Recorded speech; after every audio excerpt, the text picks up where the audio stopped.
Dancing in Harlem was founded in 1969 by a man named Arthur Mitchell, who was the first black male principal dancer of a major ballet company. And the reason that was relevant was that at the time, in the 50s and 60s, no one believed that black people or people of any body of color could excel at classical art forms. Classical ballet, classical opera, classical music, classical painting, and so on. And Arthur Mitchell, through the medium of classical ballet, set to prove them wrong.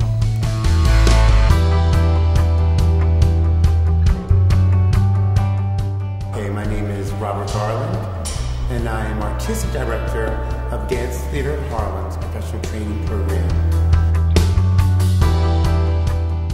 And after hearing about the assassination of Dr. Martin Luther King Jr., he said, you know, I believe that I should go back to my community, use my art to not only heal the wounds of the civil rights movement and the loss of Dr. King, but also give back. And so he started Dancing in Harlem, first a school, and then a company, and then, which is our subject for this particular video, our Education and Outreach Initiative. You know, Mr. Mitchell developed a terminology for describing what was called a lecture demonstration.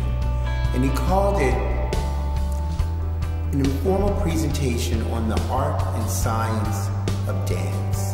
Because he believed, way before STEM, that ballet was not only an art form, but was also a science. So he taught through all of those means. He taught through the scientific, he taught through the art, and he taught through the cultural heritage. The next step that we're going to do is something called tendu. Tendu simply means to stretch. And what we are looking to stretch is something called the foot. The dancers here take anatomy class. And just the other day, they learned that there are 21 bones in the foot. How many? 26. I can hear you. 26. Oh, I'm wrong. How many bones are there in the foot?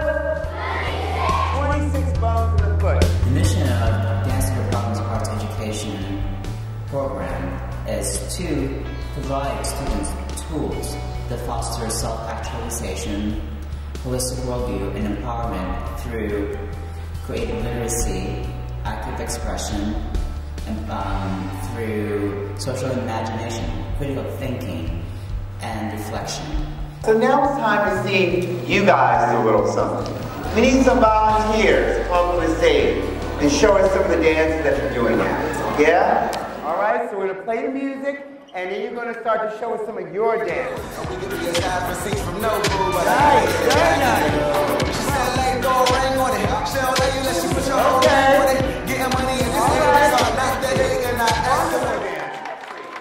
We talked about a step called rond de jambe. On the floor, remember the guys who got on the floor and you made your leg go around? Let me see, when you went down the floor. There we go. Right, rond de jambe. There we go. Rond de jambe. That's it. Yeah.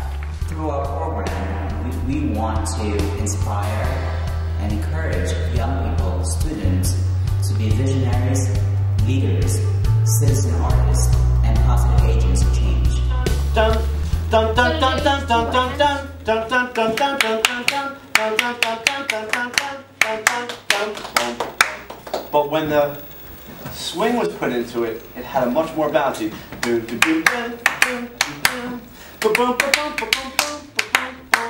It has a swing to it. Okay, that's what ragged time was. Without that, music was much more marchy and stiff. So again, what do we have? We have an African-American connection. You want to hear a hip-hop beat? If it wasn't done with an African-American spin, it would sound very stiff. This would be, if you even want to call it hip-hop, this would be what it would sound like.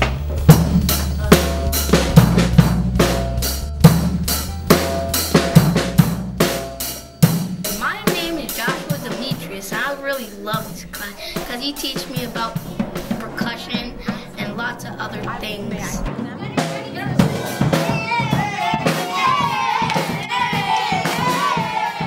I learned that percussion was about like 10,000 years ago or something, and that they use animal fur, animal skin to make bass drums and stuff. I like this class a lot, and I love playing the drums and getting to learn about a lot of different instruments and how they make them. All you guys shook 8 notes.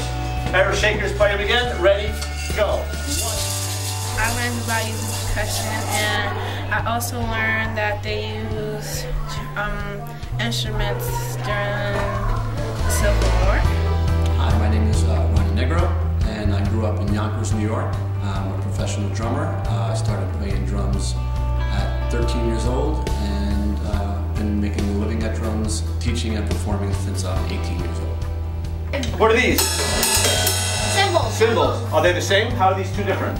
One's big and the other One's bigger, one's small. One makes better sound. And This one makes a big, like a bigger sound. This is the bigger one's a ride cymbal. This is called riding.